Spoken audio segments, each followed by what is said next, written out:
చాలా చివరి ఘట్టంలోకి వచ్చాం. ముగింపు వర్తమానం. అందరికీ కూడా చాలా విలువైన మాటలు ఇవి. కీర్తన గ్రంథము 84వ కీర్తన. కీర్తన గ్రంథం 84వ అధ్యాయం. ప్రియమైన దేవుని బిడ్డలారా, కీర్తన గ్రంథం 84వ అధ్యాయంలో కోరాహు యొక్క కుమారుల యొక్క జీవితాన్ని మనం జ్ఞాపకం చేసుకుంటాం. చివరిగా వారి జీవితం లాంటి జీవితం మనం జీవించాలి. వారి లాంటి ఆశ మనం కలిగి ఉండాలి. ఎలా ఉండాలి? కోరాహు కుమారులు లాంటి జీవితము, కోరాహు కుమారులు లాంటి ఆశ మనకు ఉండాలి. అది ప్రభు వల్ల పాల్గొనడానికైనా, దేవుని సన్నిధి, దేవుని మందిరం విషయమైనా మనకు అలాంటి ఆశ కలిగి ఉండాలి. కోరాహు కుమారులు ఎలా ఉన్నారు, ఎటువంటి ఆశ కలిగి ఉంటారు అని అంటే బైబిల్ కొన్ని విషయాలు ఉన్నాయి.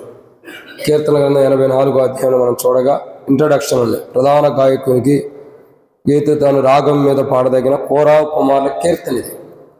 ఈ యొక్క కీర్తనలో కొన్ని విషయాలు మనం జ్ఞాపకం చేసుకుంటాం. కోరాహు కుమారుల యొక్క ఆశ, కోరిక ఏంటి? ప్రభు వల్ల పాల్గొనే వ్యక్తి కానీ, ప్రభు వాళ్ళ దగ్గరికి వచ్చే వ్యక్తి యొక్క జీవితాల్లో ఉండాలి. అవేంటన్నది మనం చూడకమునుపు చిన్న ప్రార్థన. కళ్ళు మూసుకోండి అందరూ కూడా. ప్రేమ కలిగిన పరలోకపు తండ్రి, పరిశుద్ధుడు అయిన దేవా, మీకు స్తోత్రములు. మీరు ఇచ్చిన కృపకై వందనములు. ఈ సమయంలో తండ్రి కొన్ని మాటలు వాక్యం ధ్యానించబోతున్న సహాయం చేయండి దేవా. ఈ వర్తమానం కొరకై కొన్ని విషయాలు ధ్యానించబోతున్న సహాయం చేయండి. నిలబడేవాడిని నేనైనా నిలబెట్టేది మీరు, మాట్లాడేవాడిని నేనైనా మాట్లాడించేది మీరు, నాలా ఆత్మనప్పటికీ ఆత్మను అభిషేకించేది మీరు. ప్రజలు మీ వారి వాక్యం మీది. దేహం ఎన్నో బలహీనతలు కలిగింది అన్నారు ప్రభావ, ఇంకెన్నో బలహీనతలు కలిగింది. అయినప్పటికీ మీ కృప చేత మీరు జ్ఞాపకం చేసుకుని బలపరచమని ప్రార్థన చేస్తూ ఈ సమయంలో తండ్రి వర్తమానం ధ్యానించబోతుండగా దాసుడు కన్నుడు యజమానుడి వైపు చూస్తున్నట్లు, దాసురాలు కన్నుడు యజమానుల వైపు చూస్తున్నట్లు మా కన్నుడు మీ వైపు వీక్షిస్తుండగా మీరే సహాయం గురించి మహిమ పొందండి. ప్రజల పక్షాన్ని కొనదై చొప్పున దయతో నన్ను జ్ఞాపకం చేసుకుని నాతో మాట్లాడి బలహీనతలన్నీ తొలగించండి. ఈరోజు బలలో పాల్గొనేది మాకు అంత ఆశీర్వాదకరంగా, దీవెనకరంగా చేయమని ఈ వాక్యం ధ్యానించడం కొరకు తెరవబడిన ఆకాశం మాకు అనుగ్రహించి, ఆకాశం మీ పెట్టడంత విస్తారమని పరిశుద్ధాత్మ అభిషేకించడం ప్రభా. నాతో మాతో మీరు మాట్లాడమని ప్రార్థన చేస్తున్న తండ్రి, మీ యొక్క వాక్యపు వెలుగులో తెరవబడిన ఆకాశం మాకు అనుగ్రహించి, ఆకాశం వైపు పడదాంత విస్తారమైన నీ పరిశుద్ధాత్మను అభిషేకించండి. కిందకు వచ్చిన ప్రజల కంటే నీ జ్ఞానవంతులు కాను, వారి కంటే గొప్పవారు కాను. దయచేసి వారికి ఆ వాక్యం అందిస్తానికి మరొకసారి తెరవబడిన ఆకాశం మాకు అనుగ్రహించి, ఆకాశం వైపు పడదాంత విస్తారమైన నీ పరిశుద్ధాత్మను అభిషేకించండి. మాకు ఒక యెహోవా, మాకు కాదు నీ కృపాసత్తులు నీ నామమున మహిమ కలుగును గాక. నీ ప్రజల పక్షాన నీకున్న దయ చొప్పున దయతను జ్ఞాపకం చేసుకుని నాతో మాట్లాడక తీర్చమని, ఈ ప్రభు వల్ల వర్తమానం ఎంతో దీవించమని ప్రభువైన యేసుక్రీస్తు నామమున బట్టి శ్వాసంతో ప్రార్థిస్తున్నాం తండ్రి. ఆమేన్.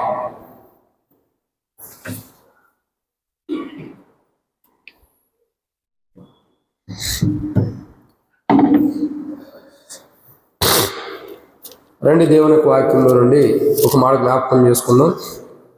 బైబిల్లో నుండి ఒక విషయాన్ని జాగ్రత్త చూసినది. కీర్తన గ్రంథం 84వ అధ్యాయం. ఇది చాలా విలువైనటువంటి కీర్తన. ప్రతి మనిషి యొక్క జీవితంలో చాలా ప్రాముఖ్యమైనటువంటి అంశం ఇది. కాబట్టి రాత్రి వచ్చిన వాళ్ళు చాలామంది పూట వస్తారనుకున్నా కానీ రాలా. కానీ ఇది చాలా విలువైనది. వారు వినలేకపోతున్నారు, వారి బ్యాడ్ లక్. వినగలుగుతున్నారు, మీ ధన్యత ఇది. కాబట్టి దేవునికి వాక్యాన్ని చూడగా కీర్తన గ్రంథం 84వ అధ్యాయము 10వ వచనం. కోరాహు కుమారుల యొక్క ఆశ, కోరిక ఏంటి? వాళ్ళు ఎలా ఉన్నారు? నీ ఆవరణంలో ఒక దినము గడుపుట 1000 దినముల కంటే శ్రేష్టము. భక్తిహీనుల గుడారంలో నివసించడం కంటే నా దేవుని మందిర ద్వారంలో దున్నుట నాకు ఇష్టం.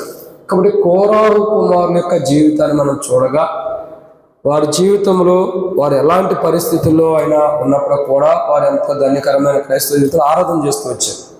అంత మాత్రమే కాదు ప్రియులారా, ఈ సమయంలో మనం చూసినట్లయితే దేవుని యొక్క వాక్యాన్ని చూడగా కోరాహు కుమారులు ఎలా ఉండారు, వారి ఆశ ఏంటి, వారి కోరిక ఏంటి అని అంటే, ప్రతి మనిషికి ఆశ, కోరిక ఉండేది.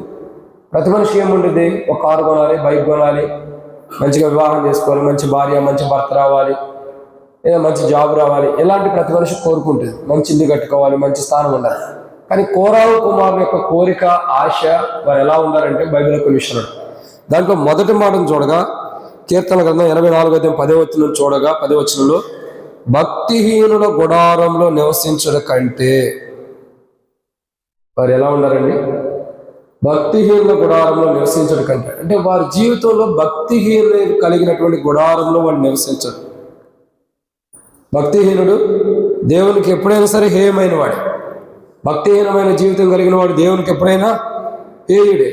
కాబట్టి వారి జీవితాలు మనం పరీక్షించగా, వారి యొక్క అనుభవాన్ని మనం చూడగా, వారు ఎలా ఉన్నారంటే కోరాహు యొక్క కుమారుల యొక్క జీవితాన్ని మనం జాగ్రత్త పరీక్షించినట్లయితే వారు భక్తిహీనులు నివసించే గుడారంలో వాళ్ళు నివసించడానికి ఇష్టపడరు.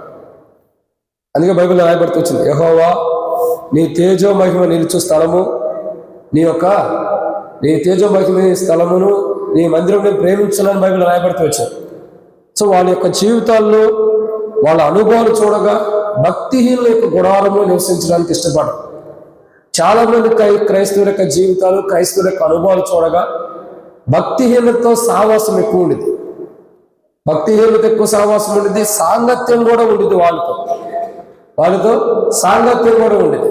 బైబిల్ అంటుంది, ఒక విశ్వాసకి అవిశ్వాసతో పొత్తుందా? లేదు. మరి భక్తిహీనుడికి భక్తి కలిగిన వాడికి పొత్తుందా? లేదు. మరి కోరాహు యొక్క కుమారులు ఎలాంటి వారంటే ప్రియులారా, మొదటి కోణాలు చూస్తున్నాం, వారు భక్తిహీనుల గుడారంలో నివసించడానికి ఇష్టపడరు అసలు. ఒకవేళ భక్తిహీనుల గుడారాలు ఎదురైనా, భక్తిహీనుల యొక్క గుడారాలు సమీపంగా వారికి ఎంత కష్టం వచ్చినా, ఎంత బాధ వచ్చినా, ఎంత దుఃఖం వచ్చినా, ఈ పరిస్థితిలో ఉన్నా భక్తిహీనుల యొక్క గుడారంలో వారు నివసించడానికి ఇష్టపడరు. అంటే దేవుడు అంటే భక్తి లేని వారు, దేవుని మీద భక్తి ఉంటూ కూడా నటనతో కూడి జీవించేవారు. ఒక మాటలో చెప్పాలంటే భక్తిహీనులు అంటే అర్థం ఏంటి? దేవుని మీద భక్తి కలిగి ఉంటూ బయటికేమో భక్తి కలిగి ఉంటూ లోపల దాని శక్తిని ఆశ్రయించినటువంటి గుడారాల్లో నివసించాలంటున్నారు. కోరాహు యొక్క కుమారుల యొక్క ఆశ, కోరిక ఎలా ఉందో చూడండి. వాళ్ళు ఎలా ఉన్నారు? వారు అంటే బయటికేమో దేవుని భక్తి కలిగిన వారు, లోపల దాని శక్తిని ఆశ్రయించిన వారు ఉన్నారు. అటువంటి వారి యొక్క గుడారాల్లో నివసించనని చెప్పి అంటున్నారు. భక్తిహీనులు అంటే అంతే, బయటికి కనబడే రీతిలోనేమో భక్తి కలిగి ఉంటారు, లోపల దాని శక్తి ఉండదు. అటువంటి గుడారంలో నేను నివసించడానికి ఇష్టపడను. అటువంటి గుడారంలో నేను, నా యొక్క కుటుంబీకులు కానీ, నా బంధువులు కానీ, నా తోటి వారు కానీ ఎవరో కూడా మేము నివసించడానికి ఇష్టపడము. ఎందుకంటే భక్తిహీనులు దేవుడికి ఏమైన వారు. భక్తిహీనుల యొక్క గుడారంలో నివసించడానికి ఇష్టపడినటువంటి వారు కోరాహు యొక్క కుమారులు. వారు భక్తిహీనుల గుడారంలోనే నివసించడానికి ఇష్టపడలేదంటే దేవునికి అయిష్టకరమైన ప్రజల దగ్గరికి ఇంకా నివసించడానికి ఇష్టపడతారా? అపవిత్రమైన దాంట్లో కానీ, అయోగ్యమైన దాంట్లో కానీ నివసించడానికి ఇష్టపడతారా? ఇష్టపడరు. భక్తిహీనుల గుడారంలోకి వెళ్ళడానికి ఇష్టపడిన వాళ్ళు అపవిత్రతలోకి వెళ్ళడానికి ఎందుకు ఇష్టపడతారు? ఈరోజు మన జీవితాలు ఎలా ఉంది అంటే భక్తిహీనుల యొక్క గుడారం అంటే భక్తిహీనతలోకి మనం కూలిపోయి భక్తిహీనులుగా ఉండి భక్తిహీనుల యొక్క గుడారంలోకి మనం వెళ్తూ వస్తూ ఉంటూ కూడా మళ్ళా ప్రభు వాళ్ళ దగ్గరికి వచ్చి మళ్ళీ పాల్గొంటాం. అదే మన దౌర్భాగ్య స్థితి. అదే మన యొక్క దౌర్భాగ్య స్థితి. వాళ్ళ స్థితిగతులు చూడండి. భక్తిహీనుల యొక్క గుడారంలో నివసించుట కంటే అంటున్నారు. అంటే అర్థం ఏంటి? వారు గుడారంలో నివసించడానికి ఇష్టపడతల్లా. ఈరోజు మనం ఎందుకు దేవుని బిడ్డలో రక్షించబడడం, మారుమనసు పొంది, బాప్తిసం పొంది భక్తిహీనుల యొక్క గుడారంలో నివసిస్తున్నాం, వారితో సాంగత్యం కలిగి ఉన్నాం, వారితో సావాసం కలిగి ఉన్నాం, వారితో పాటు ఉంటున్నాం, వారు తిన్న చోటు తింటున్నాం, వారితో పాటు ఉండి అన్ని చేస్తున్నాం. భక్తిహీనులు ఏ పని చేస్తున్నాడు అదే పని చేస్తున్నాం భక్తి కలిగిన మనము. ఇంకా మనకి అతనికి వ్యత్యాసం ఎక్కడ ఉంది? మనకి వారికి వ్యత్యాసం ఎక్కడ ఉంది? చెప్పండి ఒక మాట.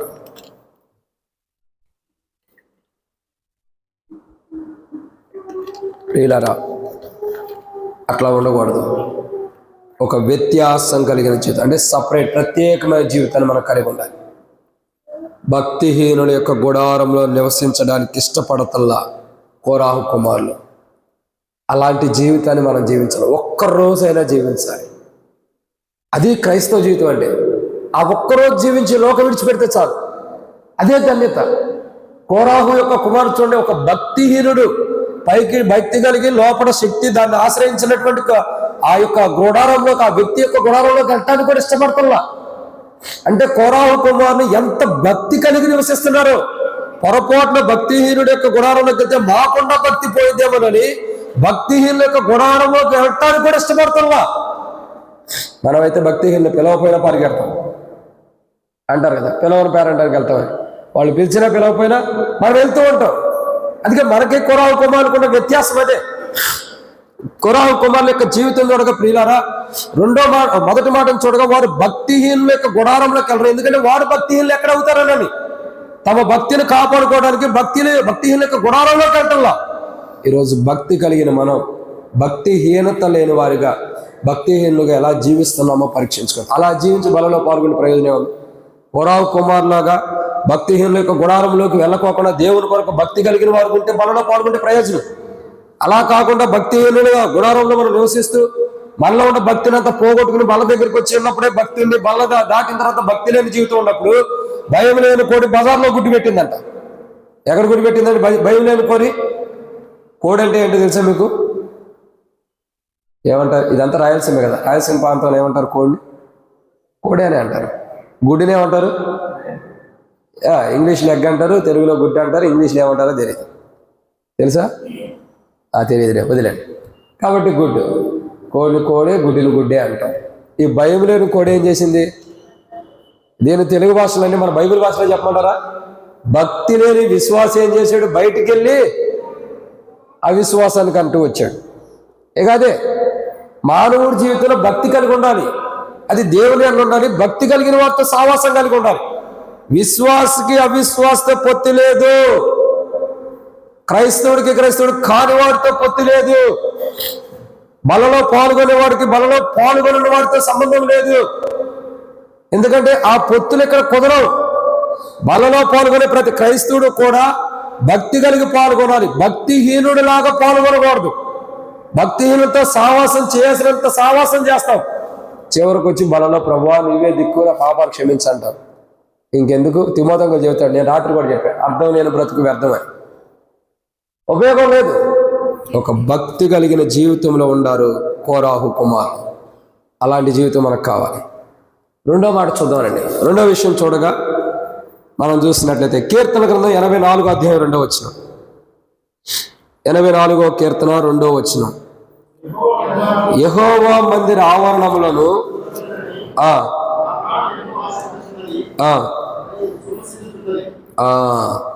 కాడు ఇక్కడ మనం చూస్తున్న రెండో కోణాన్ని చూస్తున్నాం. ఏంటి రెండో కోణం? దేవుని మందిర ఆవరణం చూడాలని ఆశపడుతున్నారంటాడు. కోరాహు కుమారుల యొక్క స్థితి ఎలా ఉందో తెలుసా అండి? ఎప్పుడు దేవుని మందిరానికి వెళ్ళాలని ఆశ కలిగి ఉంటారు.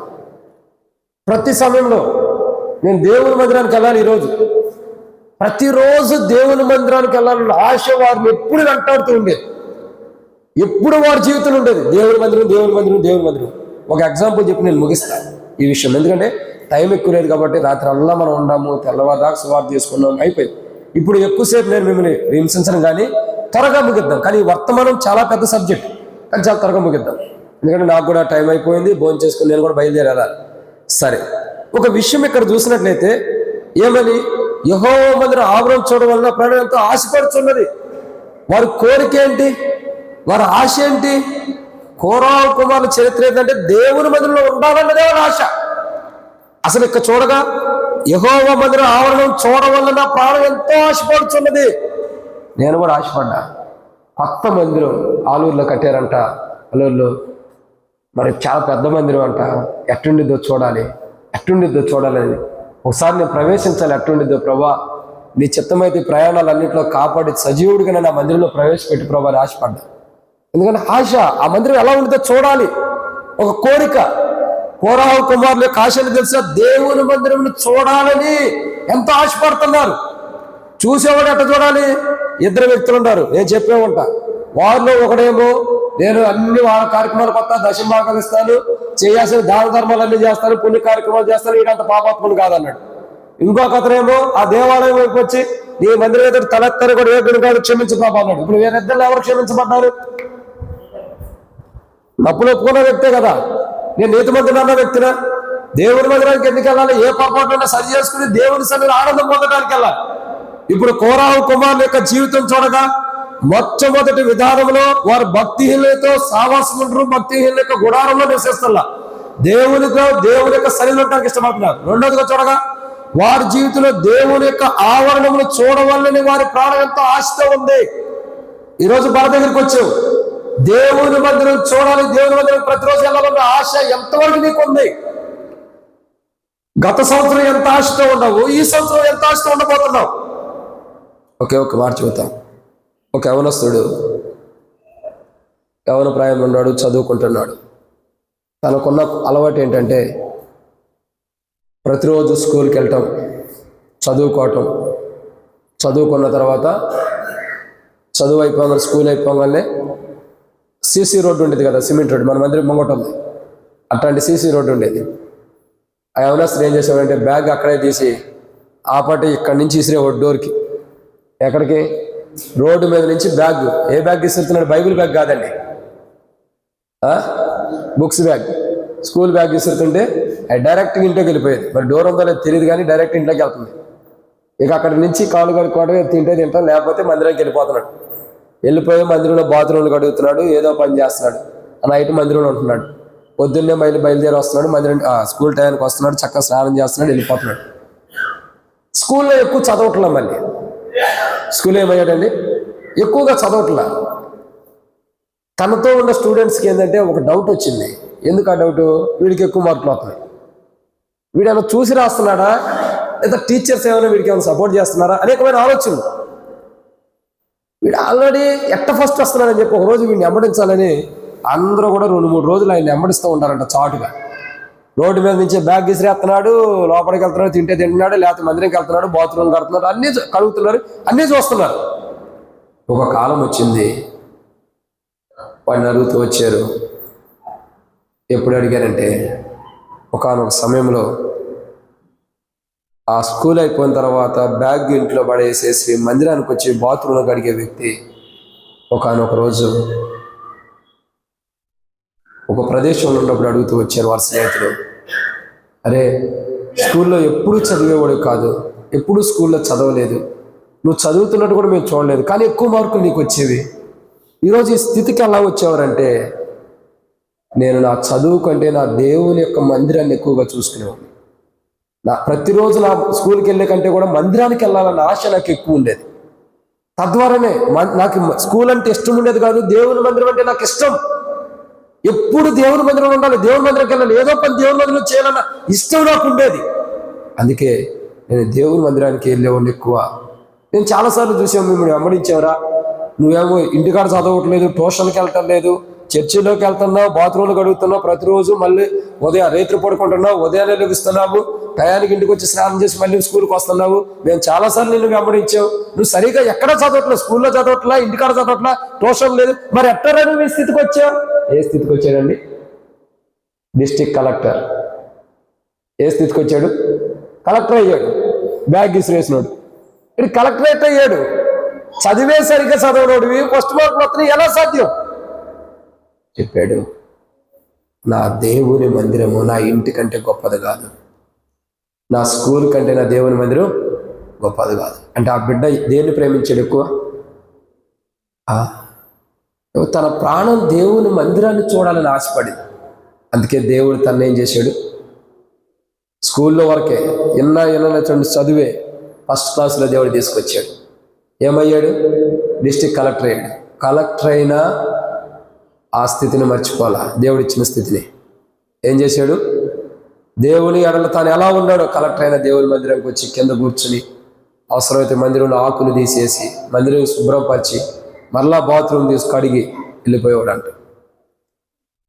తనకున్నటువంటి ఎస్కార్ట్స్ కొంతమంది ఉంటారు కదా, వాళ్ళందరూ దేవుని మందిరం బయటే పెట్టేవాడు అంట. మీరు లోపలికి రావద్దు, వస్తే మామూలుగా రండి మనిషిలాగా, నాకు సెక్యూరిటీకి రావద్దు, దేవుని మందిరంలో నా దేవుడే నా సెక్యూరిటీ. ఎక్కడైనా లోపలికి వెళ్ళి కలెక్టర్ అయినా మగ్గు తీసుకుని, చీపురు తీసుకుని, బకెట్ తీసుకుని బాత్రూమ్లు కడుగుతూ ఉండేవాడండి. ఎందుకు చెబుతున్నానంటే దేవుని ఆలయమును చూడాలని ఆశపడేవాడు. ప్రతిరోజు దేవుని మందిరంలో పనిచేయాలని ఆశపడ్డాడు. ఒక డిస్ట్రిక్ట్ కలెక్టర్ అయ్యాడు. ఎంత గొప్ప ధన్యత, ఎంత గొప్ప ధన్యత. మనము అంటే ఒక ఆశ కలిగిన వ్యక్తినే దేవుడు భౌతికంగా ఎంత ఆశీర్వదిస్తే, ఆత్మీయ జీవితంలో దేవుడు ఇంకెంత ఆశీర్వదిస్తాడు మనల్ని చెప్పండి.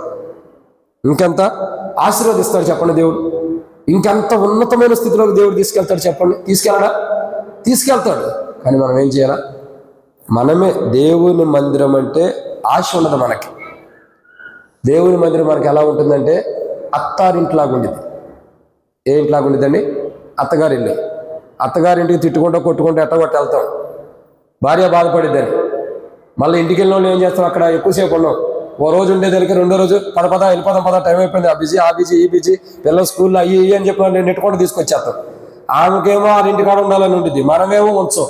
అదే ఈ జీవితం. దేవుని మందిరం కట్టాక వస్తున్నారు చాలా మందికి. అంతే, మందిరానికి ఏదో రావాలని వస్తున్నారు. మందిరం వాక్యం అయిపోగానే ఎప్పుడు ముగిస్తాడని చూస్తున్నారు, ముగించగా పద వెళ్ళిపోదాం. ఇంకెందుకు ఆశ? ఏది? మందిరానికి వెళ్ళాలని ఆశ. ఆచారంగా వస్తున్నాం అంతే, ఆశ కలిగి కాదు. ప్రియమైన దేవుని బిడ్డలారా, ఇక్కడ కోరాహు కుమారుల యొక్క జీవితం రెండోదిగా చూడగా వాళ్ళు ఎలా ఉన్నారు? మొట్టమొదటిగా చెప్పండి, వాళ్ళు ఎలా ఉన్నారు? ఎలా ఉండారండి?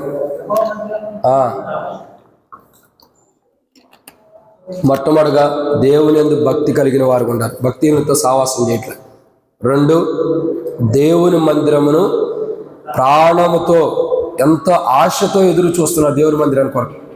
దేవుని మందిరాన్ని, దేవుని ఆవరణాన్ని చూడాలని ఆశ కలిగిన వారు ఉండాలి. అట్లాంటి ఆశ కలిగిన వారు బలలో పాల్గొనాలి. 3వదిగా చూడగా దేవుని మందిరం అంటే దేవుని సన్నిధి, దేవుని నివసించే ప్రాంతమే. రండి, కీర్తనల గ్రంథం 84వ అధ్యాయం 2వ వచనం. క్షమించండి, కీర్తనల గ్రంథం 84వ అధ్యాయము 10వ వచనం. నీ ఆవరణములో ఒక దినము గడుపుట.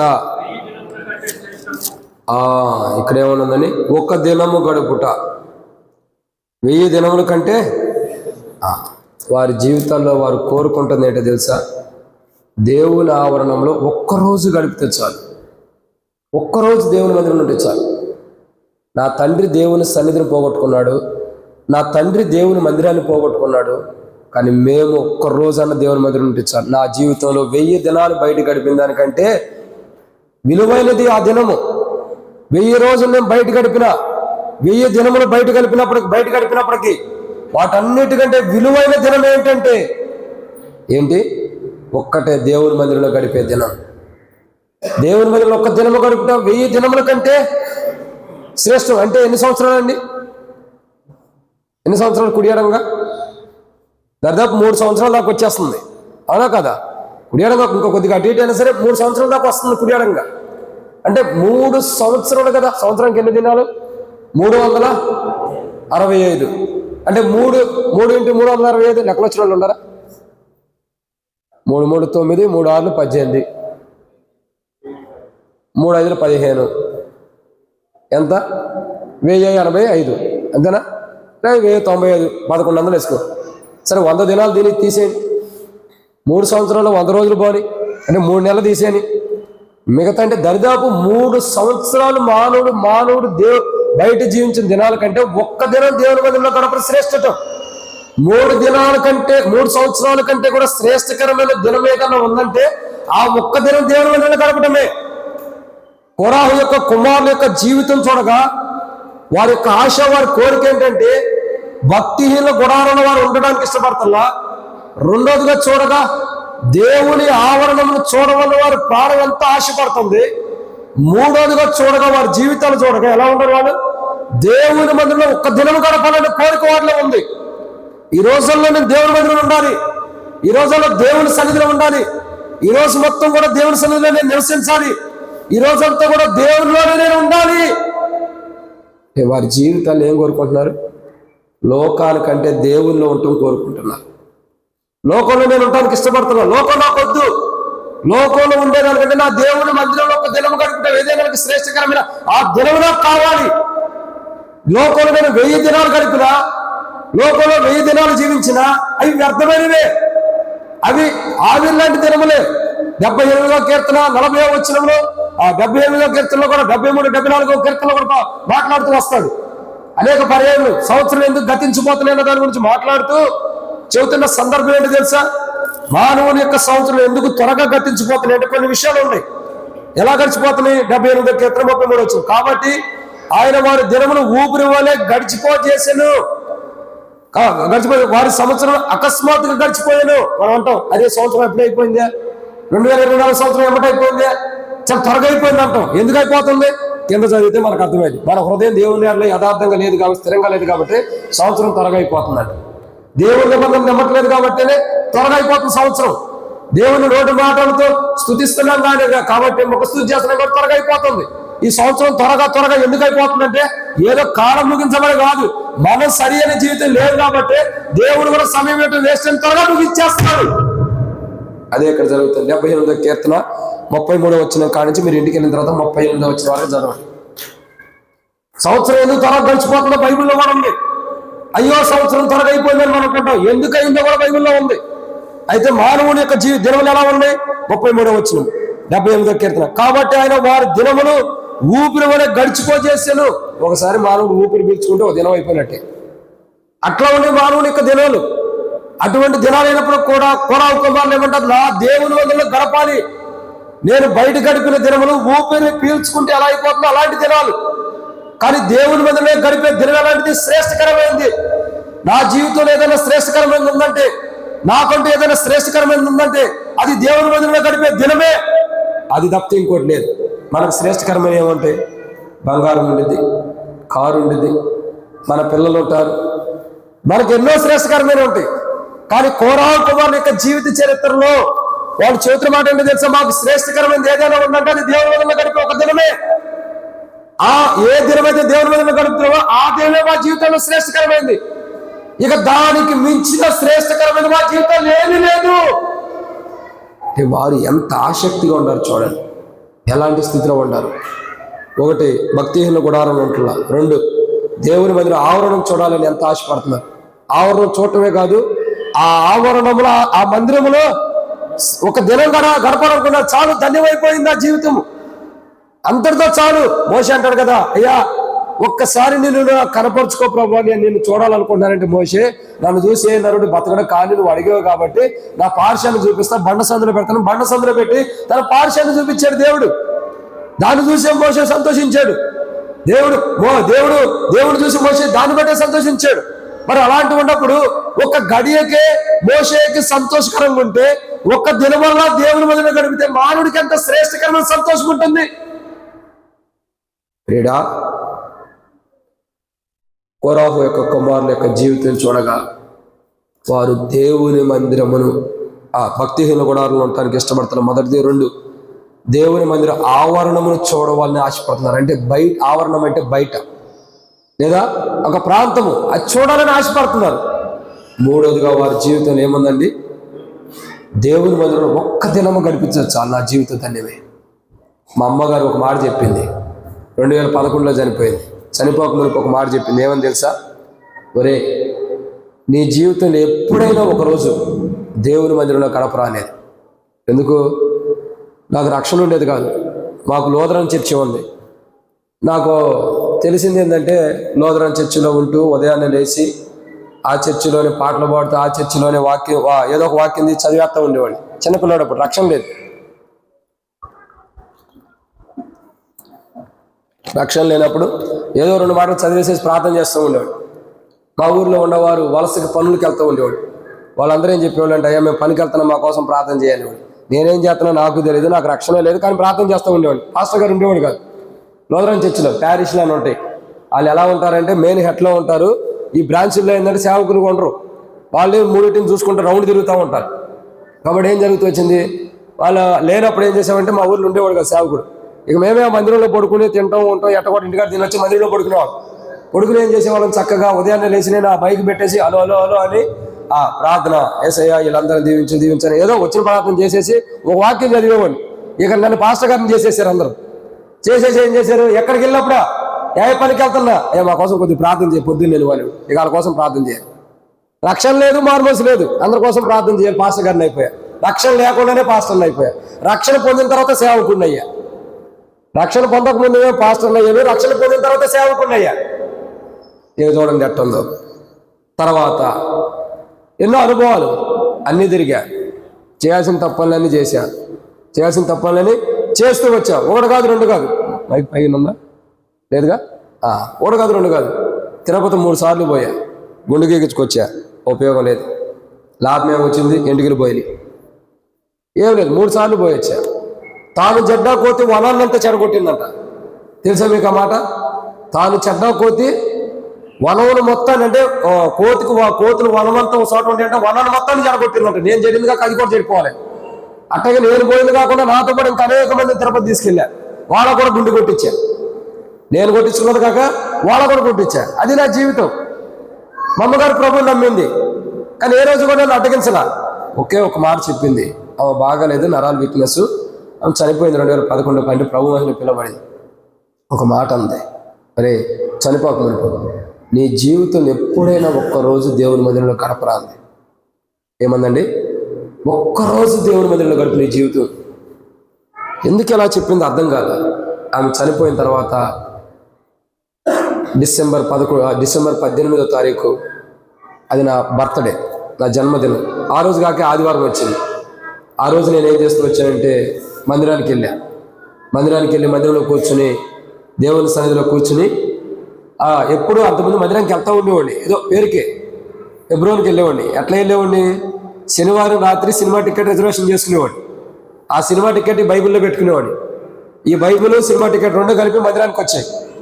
మందిరానికి వెళ్తాం, అక్కడ బల్ల సమయం 1:00కి బల్ల ఇస్తారు, 1:30కి. ఆ బల్ల సమయంలో అందరూ చేతులు ఎత్తితే నేను పైన నుంచి నిలబడి ఉండేవాడు. నిలబడి బైబిల్ తీసుకుని ఏం చేసేవాడు, బయటకు వచ్చేసేవాడు. ఎందుకు? 2 గంటలకు మ్యాట్నీ ఉంది.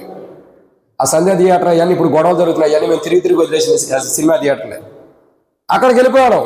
ఈ బైబిల్ కూడా సినిమా థియేటర్లోకి వచ్చేది. ఈ బైబిల్ ఎందుకు వస్తుంది? దీంట్లో టికెట్ ఉంది.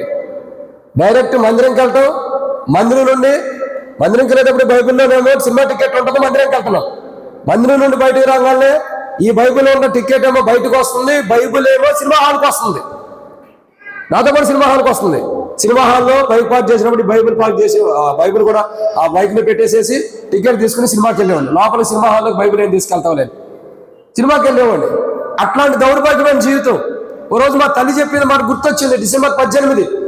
ఈ రోజు అలా దేవుని మందిరంలో గడపాలి, ఏదైతే అదైతే అని చెప్పి దేవుని మందిరంకి వెళ్ళా. కూర్చున్న దేవుని మందిరంలో మొదటి నుండి సాయంకాలం వరకు చూసా. ఎందుకంటే ఎక్కువసేపు ఇప్పుడంటే త్వరగా అయిపోతున్నప్పుడు 4-5 కూడా అయ్యేది. చివరి వర్తమానం అయ్యేసరికి ఫైనల్ మెసేజ్ చివరిలో 3 గంటలకు ఆ సమయంలో అంత అయిపోయింది.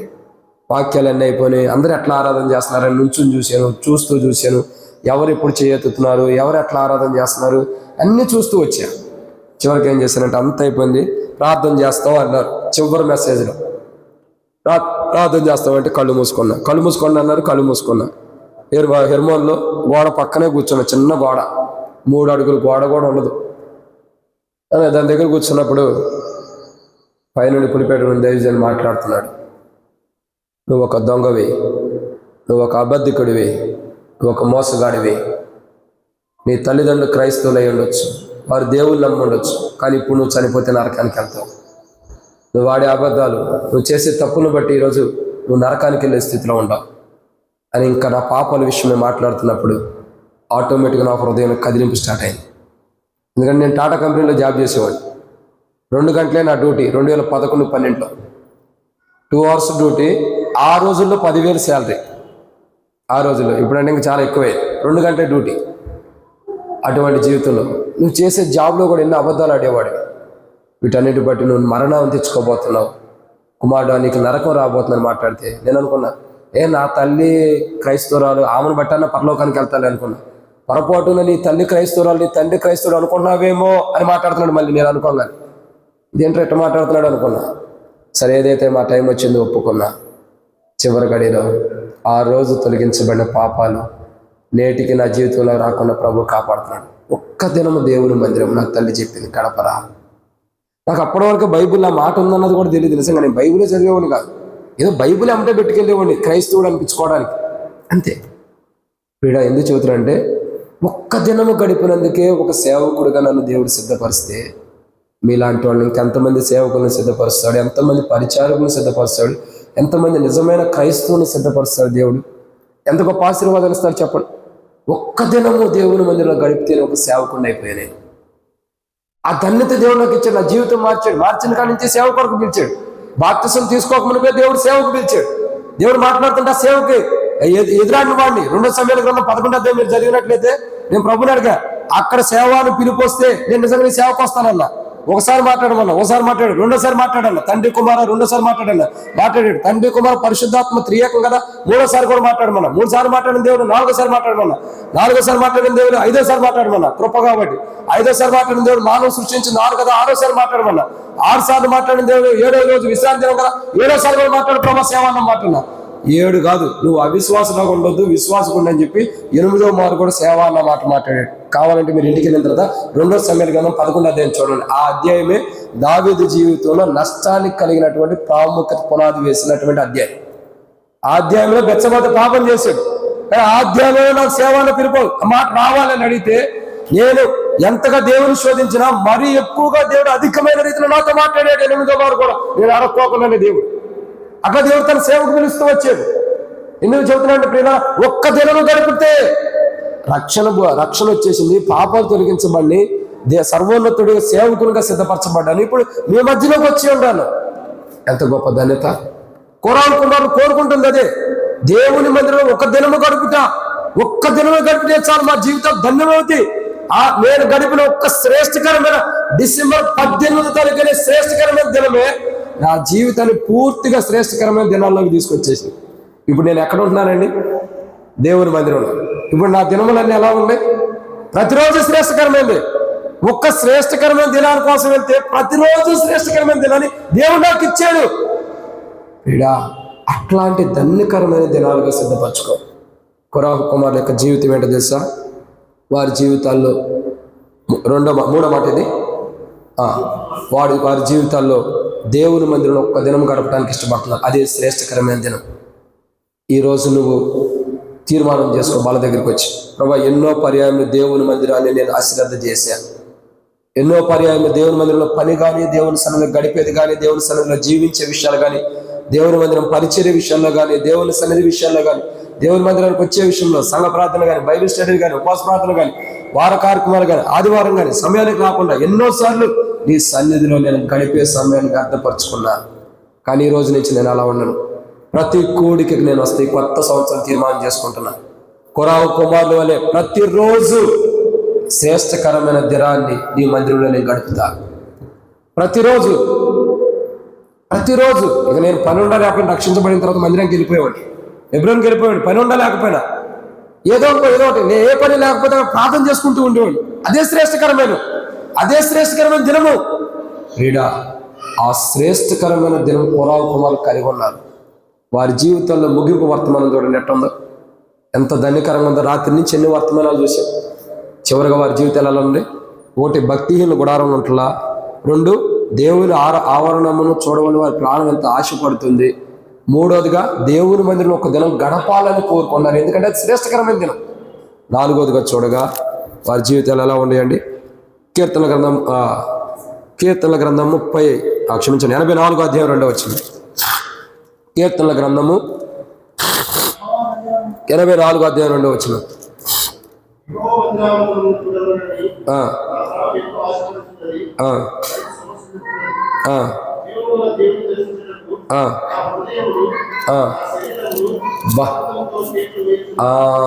అది జీవము గల దేవుణ్ణి దర్శించుటకు నా హృదయం ఎలా ఉందండి? ఏమంటున్నారు కొరాహు కుమారులు? జీవం గల దేవుని దర్శించుటకు నా హృదయము, నా శరీరం ఆనందంతో కేకలు వేస్తుంది. భక్తిహీనులు కూడా నివసించుకోకుండా దేవుని మందిర ఆవరణమును చూసి దేవుని మందిరంలో ఒక దినం గడిపితే వారి జీవితాల్లో ఏముంది? దేవుని దర్శించుకుంటున్నారు. దేవుని దర్శించుకున్న వారి హృదయాల్లో ఏముంటుందండి? నా శరీరము ఆనందముతో హృదయమును శరీరము కేకలు వేస్తున్నాయంట. చాలా గొప్ప ధన్యత కదండి. దేవుని యొక్క మందిరములోకి వచ్చి దేవుణ్ణి దర్శించుకున్నారు జీవము గల దేవుని. అదే వాళ్ళ కోరిక. మాకు వెండి బంగారాలు వద్దు, అష్టైశ్వర్యాలు వద్దు, ఆస్తులు వద్దు, ఏమొద్దు, మా దేవుణ్ణి మేము దర్శించుకుంటే అదే మాకు చాలు. అదే మాకు 1000 కోట్ల ఆస్తి. అంటే దేవుడే వారికి ఆస్తి. ఒక రకంగా చెప్పాలంటే వారి ఆస్తి ఎవరు? వారి ఆస్తిని ఎవరైనా దొంగతనం చేయగలుగుతారా? దేవుణ్ణి ఎవరైనా దొంగతనం చేస్తారండి? దేవుణ్ణి ఎవరు దొంగతనం చేయలేరు కదా. పోతపోయిన విగ్రహాలు దొంగతనం చేస్తారు, కానీ దేవుణ్ణి ఎక్కడ చేస్తారు దొంగతనం? చూడండి వారి జీవితాల్లో ఎంత స్థిరమైన స్థితిలో ఉన్నారు. కొరాహు కుమారుల యొక్క జీవితం చూడగా జీవం గల దేవుని దర్శించేటోడిగా వారి హృదయంలో శరీరం ఎంత ఆనందంగా వస్తుంది. దేవుని దర్శిస్తే చాలు మా జీవితం. దేవుని దగ్గరికి వెళ్ళి దేవుని ముఖ దర్శనం చేసుకుంటే చాలు, దేవాన్ని ముఖ దర్శనం చేసుకుంటే చాలు అన్న కోరికలో ఉండరు వాళ్ళు. దేవుని యొక్క ముఖ దర్శనం చేసుకుంటే చాలు. ఈ యొక్క జీవితానికి ధన్యకరం. ఈ జీవితం ధన్యమైనట్టే. వారు దేనికోసం ఎదురు చూస్తున్నారండి? వారు ఎలాంటి కోరికలో ఉండారు, ఎలాంటి ఆశలో ఉండారు? ఒకటి, భక్తిహీన గుడారంలో నివసించడానికి ఇష్టపడుతున్నా. 2, దేవుని ఆవరణంలో చూడాలని ఆశపడుతున్నారు. 3, ఆ దేవుని మీద ఒక దినం గడపాలని ఇష్టపడుతున్నారు. 4వది, జీవము గల దేవుని దర్శించాలని ఇష్టపడుతున్నారు. ఆ దర్శించినప్పుడు వారి హృదయం ఎలా ఉంటుంది? వారి శరీరము ఆనందముతో ఉంటుందండి. మనం దేవుని దర్శిస్తే ఎంత బాధతో ఉంటాము, దేవుని మందిరంకి వచ్చి ఎంత బాధపడుతూ ఉంటాము, మన ముఖాలు ఎంత వికారంగా ఉంటాయి, ఎంత బాధగా ఉంటాయి. 10-20 రోజుల నుంచి ఉపవాసం ఉన్నట్టు ఉంటాయి మన ముఖాలు. కానీ ఇక్కడ చూడండి ఎట్లుందో. ఎవరు? కోరాహు యొక్క కుమారులు దేవుని మందిరానికి వచ్చినప్పుడు బహుశా వాళ్ళు ఆకలితో వచ్చిన వాడి యొక్క జీవితం చూడక ఎలా ఉంటుంది? సంతోషంగా ఉంటుంది. వారి శరీరము వారి హృదయం 2 అంటే ఎలాంటి దేవునిలోనూ భౌతికంగా కూడా వారు ఎలా ఉన్నారు? దేవుని దర్శించుకోగా ఆనందంగా ఉంటున్నారు. బలలో పాల్గొనే నీవు నిజంగా ఆనందంగా ఉంటున్నావా? బలలో పాల్గొంటున్నావు కానీ ఆనందం ఉందా నీకు? సంతోషంగానే బలలో పాల్గొంటున్నావా? ఆనందంగానే బలలో పాల్గొంటున్నావా? ఏదో పాల్గొనాలని ఆచారంగా పాల్గొంటున్నావా? నీ ఆనందం ఎవరెత్తుకెళ్ళిపోయారు? నీ ఆనందాన్ని దొంగిలించిన వాడు ఎవరు? త్రోవ పక్కన పడిన విత్తనాన్ని తీసుకెళ్ళింది ఎవరు? సాతానుడే. పక్కన ఎప్పుడు పడిద్దని చూశాడు, పాంగాన్ని ఎత్తుకెళ్ళిపోయాడు. నీ ఆనందాన్ని ఎత్తుకెళ్ళిపోయింది సాతానుడే. ఏ సాతాను నీ ఆనందాన్ని బలలో పాల్గొంటూ కూడా నీలో ఆనందం లేకుండా చేసాడో, అలాంటి ఆనందాన్ని నువ్వు పొందుకోవాలంటే జీవం గల దేవుని నువ్వు దర్శించాలి. మళ్ళా జీవం గల యొక్క దేవుని యొక్క దర్శనం పొందుకోవాలి. దేవుని వల్ల సేవించాలి. దేవుని దగ్గరికి రావాలి. జీవం గల దేవుని చూసి వాక్యం వెలుగులో, దేవుని యొక్క మాటల వెలుగులో, దైవ చిత్తానుసారంగా దేవుని యొక్క ముఖ దర్శనం నువ్వు చేసుకున్నప్పుడు నీ జీవితం ధన్యకరంగా ఉంటుంది. లేకపోతే ఎన్ని దినాల బల్ల పాల్గొన్నా యథాస్థితి తథాస్థత అంతే, ఏముండదు. దానికి ఇంకో మాట చెప్పమంటారా? అన్నీ ఉండాలి ఉన్నట్లు సేనంట. ఒక అక్క పెళ్లి చేసింది కూతురికి. ఎవరైనా ఉంటే మిమ్మల్ని కాదు, క్షమించండి. కూతురు పెళ్లి చేసింది. చూస్తే అందంగా ఉన్నాడు. పెళ్లి చేసిన తర్వాత కారపూస ఇవన్నీ ఉంటాయి కదా, అవి ఏమంటారు చక్రాలు, అవన్నీ తీసుకొచ్చి ఆయన ఎదురు పెట్టింది. తినయ్యా అన్న. నేను తిన్నమ్మా అన్నాడు. అరిసెలు తెచ్చిపెట్టింది. నేను తిన్నా అన్నాడు. బూరెలు తెచ్చిపెట్టింది. నేను తిన్నా అన్నాడు. ఇవేం తినకు, లడ్డూలు తింటాడేమో అని చెప్పి లడ్డూలు తెచ్చిపెట్టింది. అయ్యే నేను తిన్నా అన్నాడు. ఇవన్నీ ఎందుకు తినడు అని అడిగితే ఆయన చెప్పాడు, అత్త స్వీట్ తింటే నాకు షుగర్ ఉంది, చక్రాలు తింటే నాకు గ్యాస్ ట్రబుల్ ఉంది, కారంతో కొన్ని తింటే బీపీ ఎక్కువ అయింది, బీపీ ఉంది. మరి నీకు లేని రోగం ఏంటంటే అన్ని రోగాలు ఉన్నాయి. బయటికే బాగుంటాడు, అదే దాన్ని అంటాడు. ఇవన్నీ వండి పెట్టింది కానీ తింటానికి దండత లేదు. ఏది తిన్నా రోగం ఎక్కువ అయింది. అదే అన్ని వండాలి ఉన్నట్లు శని. మనం ఎంత తినడానికి ప్రభు వల్ల సమీపంగా ఉందా మన నోట్లో శని ఉంది. అదే దరిద్రం ఏంటంటే దేవుని మందిరాన్ని దర్శించుకోలేకపోవటం, జీవం గల దేవుని దర్శించుకోలేకపోవటమే. ఆనందం లేదు, అదే మన దరిద్రం. నోరు దేశి ప్రభు బల తింటున్నాం, ఆనందాన్ని ఇచ్చే ప్రభు బలం, కానీ దేహంలో శరీరంలో హృదయంలో ఆనందం లేదు. అదే దరిద్రం. ఆ దరిద్రంతోనే మనలో పాల్గొంటాం. సంతోషం లేదు, కుటుంబంలో లేదు, నీలో లేదు, నీ ఇంట్లో లేదు, నీ బంధువుల్లో లేదు, అసలు నీ ఫ్యామిలీలో నీ రక్త సంబంధికులు అసలు సంతోషమే లేదు. శాతం ఎత్తుకుపోయింది. పోవడానికి కారణం ఏంటో సరి చేసుకోవాలా, కానీ పనులు అయితే పాల్గొంటూ వస్తున్నాం. అదే దరిద్రం. ప్రియుడా, బైబిల్ చెబుతున్న మాట ఎన్నో మాట ఇది? నాలుగోదిగా జీవం గల దేవుని దర్శించాలని వాళ్ళు ఆశపడి ఉండాలి. నిజంగా బలలో పాల్గొనే వ్యక్తికి ఏమైనా ఉండాలా? ఈ బలలో పాల్గొంటున్నానంటే నా ప్రభువుని నేను దర్శించుకుంటున్నాను అన్న ఆనందం ఉండాలి ప్రజల్లో, ఆ సంతోషం ఉండాలి. అప్పుడే బలలో పాల్గొంటాం. ఇదన్నమాట 4. 5వ మాట చూద్దారండి. కీర్తన గ్రంథం 84:10. కీర్తన గ్రంథం 84:10. నీ ఆవరణంలో ఒక దినములు గడుపుట 1000 దినముల కంటే శ్రేష్టము, భక్తిహీన గుడాలను నివసించడం కంటే నా దేవుని మందిరం ద్వారం వద్దనుంటుగా నాకు ఇష్టం. ఏమంటున్నారండి ఇక్కడ? 5వదిగా దేవుని మందిరం యొక్క ద్వారం యొద్ద ఉండటము నాకు ఇష్టం అంటున్నారు. వారి జీవితాలు ఎలా ఉన్నాయి చూడండి. ఈ దేవుని మందిరంలో గడిపేదే కాదు, చివరి వాళ్ళు ఏమంటున్నారు, నా దేవుని మందిరం ద్వారం ముందు చూసారా, అక్కడ ఉండి చాలు. ద్వారం దగ్గర ఎవరు ఉంటారు చెప్పండి అన్నా? కరెక్ట్. హెబ్రోన్కి వెళ్ళండి, ఎర్మోను ఆరాధన అయిపోగానే బయటకు రాగానే ఎంతమంది లైన్లో ఉంటారు? అయ్యా రూపాయండి, అమ్మ రూపాయండి అంటారు. అంటే నా దేవుని మందిరం ఎదుట నేను భిక్షగాళ్ళలాగుండా పర్లా అని నా దేవుని మందిరం ఎదుట ఉండాలి. నా దేవుని మందిరం దగ్గర భిక్షగాళ్ళలాగుండా చాలు. నా దేవుని ద్వారము దగ్గర నుండుటే నాకు ఇష్టపడ్డాడంటే ఒక భిక్షగాడిలాగా నా దేవుని మందిరం ఎదుటుంటే చాలు. దేవుడు ప్రతిరోజు నాకు భిక్షం ఎత్తే నాకు అదే చాలు. ఏంటా భిక్షం? ఆనందం, సంతోషం, దీవెనలు, ఆశీర్వాదాలు. నేను దేవుని మందిరంలోకి వెళ్ళి పొందాల్సల్లా, నా దేవుని మందిరం ఎదుటండి అయ్యా అని నేను అడుక్కుంటే చాలు, ఆ ధన్యత దేవుడిస్తే చాలు, అంతకంటే నాకు ఇంకేం అవసరంలా. కోరాహు కుమారులు ఎటువంటి అనుభవంలో జీవిస్తున్నారో చూడండి. దేవుని మందిరము ద్వారం ఎదుట ఉంటే చాలు అనుకుంటున్నారు. లోపల కూడా అవసరంలా. ఇక్కడ చూస్తున్న అంశంలో ద్వారం దగ్గర ఉంటే చాలు, ఆ భిక్షగాడిలాగా ఉంటే చాలు. భిక్షగాడు ఉండాలి లేదా? దేవాలయంకి ఎక్కిపోతున్నప్పుడు, పేతురు దేవాలయంకి ఎక్కిపోతున్నప్పుడు భిక్షగాడు ఏం చేస్తున్నాడు? అపొస్తలుల కార్యం చూస్తూ వస్తున్నాం. అయ్యా మాకు ధర్మం చేయమంటే పేతురు అంటారు, మా దగ్గర వెండి బంగారం లేవు కానీ నజరేయుడైన యేసుక్రీస్తు నామమున లేచినాడు వాళ్ళే. వాళ్ళు లేచి వారితో పాటు దేవాలయానికి ఎక్కిపోతున్నాడు. భిక్షగాళ్ళే దేవుని దేవాలయం ద్వారం ఎదుగుతుండేది. ద్వారం దగ్గర ఉండే భిక్షగాడు ఆ భిక్షగాళ్ళ ఉంటే చాలు. మా తండ్రి దుర్మార్గుడు, మా తండ్రి పాపాత్ముడు, మా తండ్రి నీకు విరోధి, మేము భిక్షగాళ్ళ ఉండే చాలు ప్రభా. ఎట్లా ఉండాలి? ఈ మందిరం దగ్గర ఉంటే చాలు. ఎంత కోరిక వారిలో ఉందో చూడండి. మనల్ని సేవకుడు కానీ పెద్దలు కానీ ఎవరో ఒకళ్ళు ఈ పని ఎందుకు చేస్తున్నావు అన్నాడు అనుకోండి, భిక్షగాడు కాదు, మా స్థితి మారిపోయింది, రూపం మారిపోదు. ఏంటి సేవకుడు ఆ సంఘ పెద్ద నన్ను ఎట్ట తిట్టాడు ఏందని ముఖం మార్చుకుని మందిరాన్ని కూడా రాని వాళ్ళు చాలా మంది ఉంటారు. ఉండరా? చాలా మంది ఉంటారు.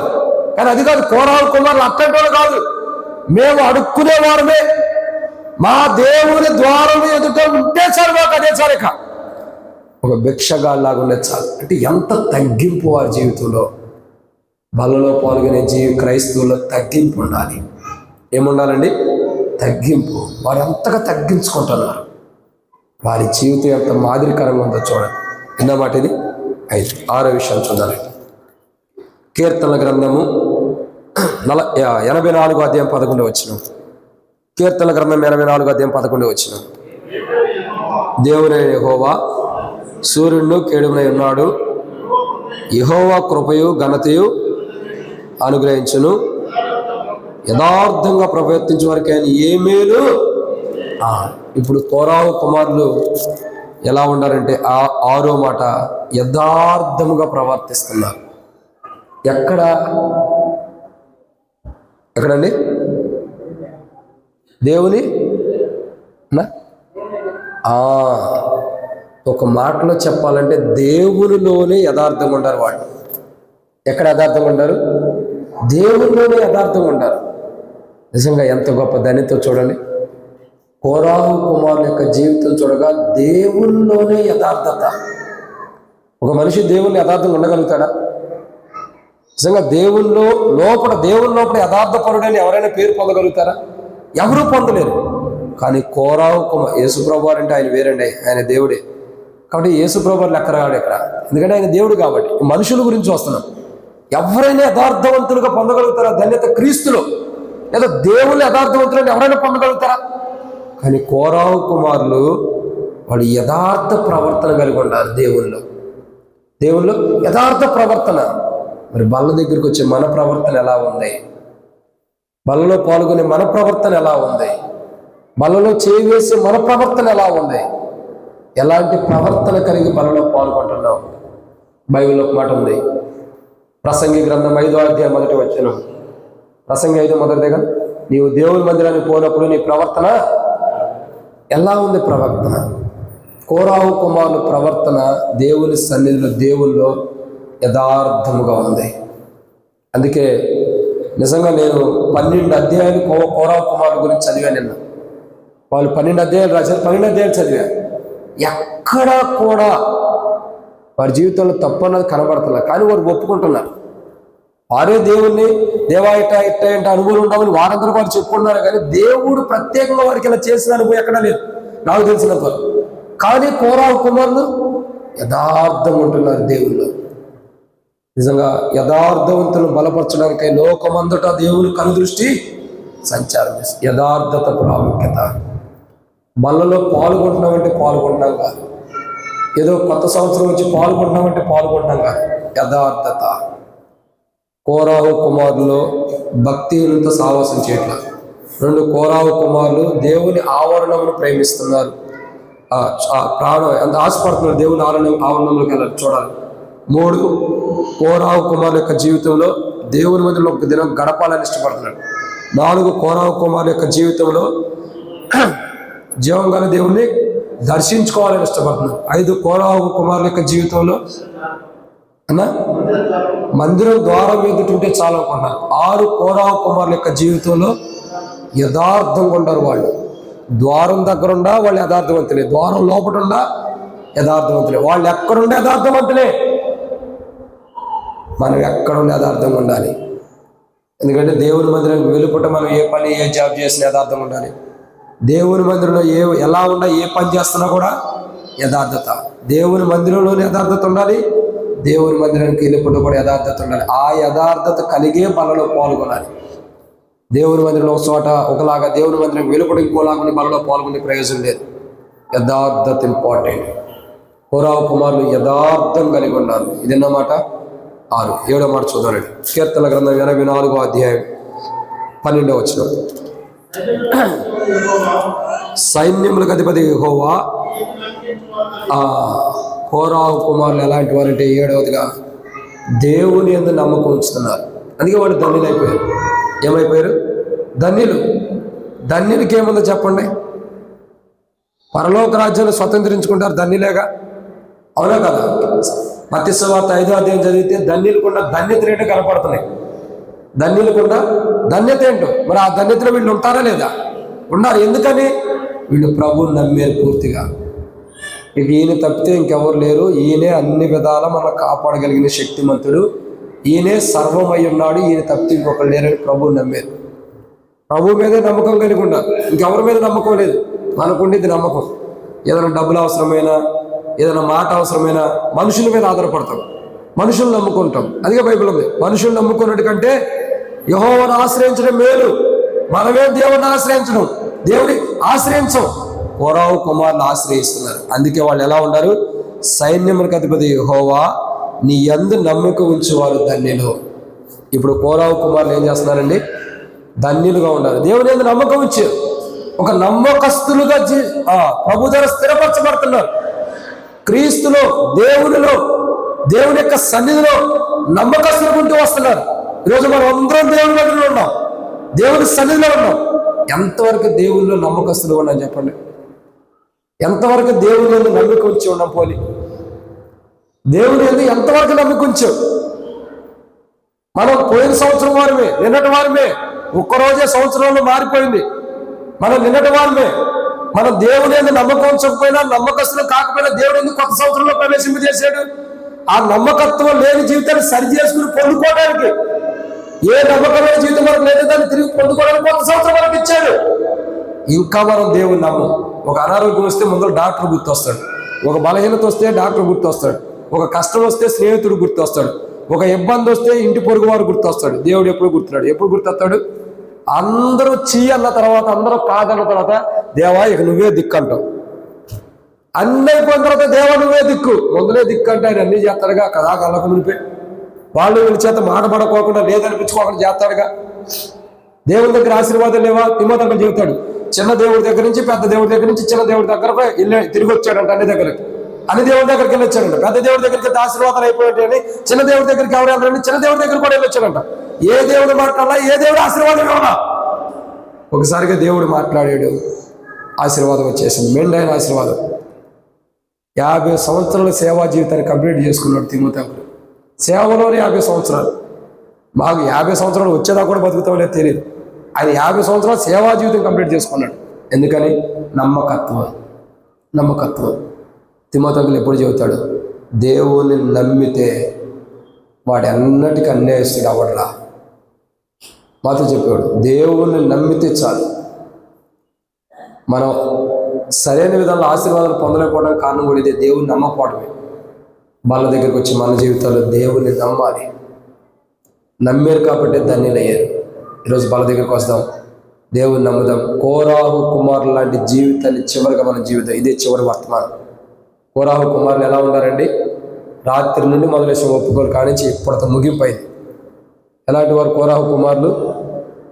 ఎలా ఉన్నారు, ఎలాంటి ఆశ కలిగి ఉన్నారు, ఎలాంటి వారు? 7 విషయాలు. మొదటిగా భక్తిహీన గుడారంలో ఉంటున్నారు. రెండోదిగా దేవుని మధ్య ఆవరణం చూడాలని ఆశపడేవారు. 3, దేవుని మధ్యలో ఒక దినం గడపాలని కోరుకుంది. 4, జీవం గల దేవుని దర్శించాలని ఇష్టపడుతున్నారు. 5, దర్శిస్తే చాలు. 5, దేవుని మందిరం గౌరవం ఎదుట ఉండాలని ఇష్టపడుతున్నారు. 6, యథార్థవంతులుగా ఉంటున్నారు. 7, దేవుని యందు నమ్మకం ఉంచుతున్నారు. క్రీస్తు దేవుని యథార్థవంతులుగా ఉన్నారు, దేవుని యందు నమ్మకం ఉంచారు. కాబట్టి వారి గురించి 84వ కీర్తన చివరిలో ఏమన్నా తెలుసా? ధన్యులు. ఎవరా ధన్యులు? కోరాహు కుమారులే. మరి మనం కూడా ధన్యతలకు రావాలంటే 7 అంతల అనుభవం మనకు కూడా ఉండాలి. 7 అంతల అనుభవం మనం ఉండాలి. భక్తిహీన గుడారంలోకి వెళ్ళకూడదు. దేవుని ఆవరణంలో ఉండాలి, దేవుని సన్నిధిలో ఉండాలి, దేవుని మందిరంలో గడపాలి, దేవుని మందిరం ద్వారం ఎదురు కాచి పెట్టుకుని దేవుడు ఎప్పుడు మాట్లాడతాడు, ఎప్పుడు ఏం సెలవిస్తాడు? సమూయేలు అంటాడు, యెహోవాని దాసుడు ఆలకిస్తున్నాడు. సెలవివ్వని సమూయేలు అనగానే సమూయేలుకి తన చిత్తాన్ని బయలుపరుస్తాడు. కాచుకుని ఉన్న వాడికి దేవుడు తన చిత్తాన్ని బయలుపరుస్తాడు. సమూయేలుగా కాచుకుని ఉండు, కోరాహు కుమారులాగా కాచుకుని ఉండు. ధన్యకరమైన జీవితంలో మన దగ్గరికి వచ్చినప్పుడు యథార్థత ఉండు.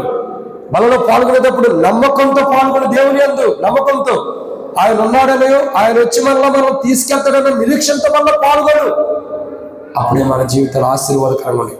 కోరాహు కుమారు లాంటి క్రైస్తవ జీవితం, వారి తండ్రి ఎంత దుర్మార్గుడైనా పిల్లలు ఎంత చక్కగా ఉన్నారో చూడండి.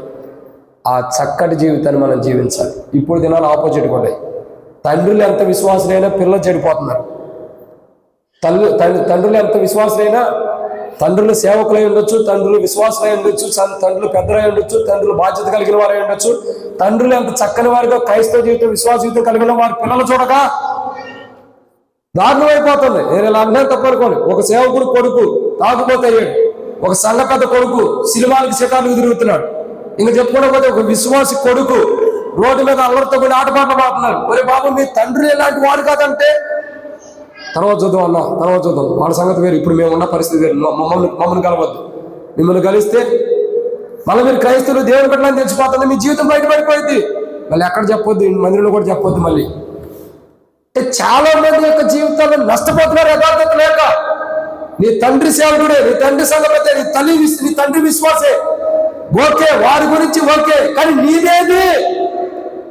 కోరాహు కుమారు లాంటి జీవితం నీకేది? కోరాహు కుమారు లాంటి నమ్మకత్వం నీకేది? యథార్థత నీకేది? భక్తిహీనుల గుడారంలో నివసించిన అనుభవం నీకేది? దేవుడి ఆవరణను చూడాలన్న జీవితం నీకేది? దేవుడి మధ్యలో గడపాలన్న జీవితం నీకేది? దేవుని దర్శించుకోవాలన్న జీవితం నీకేది? మా తండ్రి ఎలా, మా తండ్రి ఎలా అని చెప్పుకోవద్దు. చెట్టు పేరు చెప్పి కాయలు అమ్ముకునే జీవితం అనుకోవద్దు. మనం ఫలించాలి. ప్రభు అన్నాడు, మీరు వెళ్ళి ఫలించుటకు అన్నాడు. అంటే మనం ఫలించాలి. మన తండ్రి ఫలించాడంటే మనలో క్రైస్తవ జీవితం ఉంది. ఆయన ఫలం ఆయన పొందుకుంటున్నాడు. మరి మనం కూడా ఫలించాలి. ఆ ఫలించే జీవితం ఇక్కడ జీవించాలి. కోరాహు కుమారులు వారి తండ్రి ఎంత దుర్మార్గుడైనా, ఎట్లాంటి వాడైనా వారు మటుకు ఫలించారు. చిగురించిన అడుగులో వారు వచ్చారు. అందుకే నాకు తెలిసి 12 అధ్యాయాలు, ఇంకెక్కువ నాకు తెలియదు. 12 అధ్యాయంలో కోరాహు కుమారులు రచించారు. కీర్తనలు అన్నిటిలో కూడా ఈ 12 అధ్యాయాలు చాలా విలువైనవి. కీర్తనలో ఎన్ని అధ్యాయాలు ఉన్నాయండి? 150 అధ్యాయాలు. 150 అధ్యాయాలు. ఈ 12 అధ్యాయాలు ఒక ప్రత్యేకత కలిగినవి. మనం చూసిన ప్రతి వర్తమానంలో ఒక్కొక్క అధ్యాయంలోనే చూస్తూ వచ్చాం. ఒక్కొక్క అధ్యాయం ఒక్కొక్క ప్రత్యేకత కలిగి ఉంది. ఈరోజు కోరాహు కుమారులు లాంటి ధన్యకరమైన జీవితం మనకు కావాలి. దాని కొరకు బల దగ్గరికి వచ్చి, ప్రభా, నేను కోరాహు కుమారులు లాంటి జీవితం కలిగి ఉండాలని ఇష్టపడుతున్నా. అలా కోరాహు కుమారులు లాంటి జీవితం కలిగి ఉండటం కొరకై నీ మందిరం గురించి ఆసక్తి కానీ, నీ మందిరంలో జీవించాలని కానీ, నిన్ను దర్శించాలన్న కోరిక, వీటన్నిటి కొరకై ప్రభా నీ దేహం విరగొట్టబడి నలగొట్టబడింది. నేను నీ సన్నిధిలో గడపడం కొరకై, నా కొరకై నీ దేహం విరగొట్టబడింది. కోరాహు కుమారులు లాంటి క్రైస్తవ జీవితం నాకు ఇవ్వడం కొరకు నీ దేహం విరగొట్టబడింది, రక్తం చిందించబడింది. నన్ను క్షమించి ప్రభా, నీ రక్తం నీ దేహం దగ్గరకు వచ్చిందా, నా జీవితాన్ని సరిచేయమని మనం ప్రార్థన చేసుకుంటే దేవుడు మనల్ని క్షమించి కోరాహుల కుమారులని క్రైస్తవ జీవితం మనకి ఇచ్చినట్టు ప్రభు సాయం చేయను గాక. మీ అందరికీ ప్రభు యేసుక్రీస్తు పేరట హ్యాపీ న్యూ ఇయర్. ఇంతవరకు సమయం ఇచ్చినందుకు, ఎక్కువ సమయం అయినందుకు క్షమించండి. ఇచ్చిన దైవజనులకు అందరికి కూడా, మీ అందరూ కూడా వందనములు. Praise the lord. సరైన విధంగా సరి చేసుకుని మనలో పాల్గొందాం.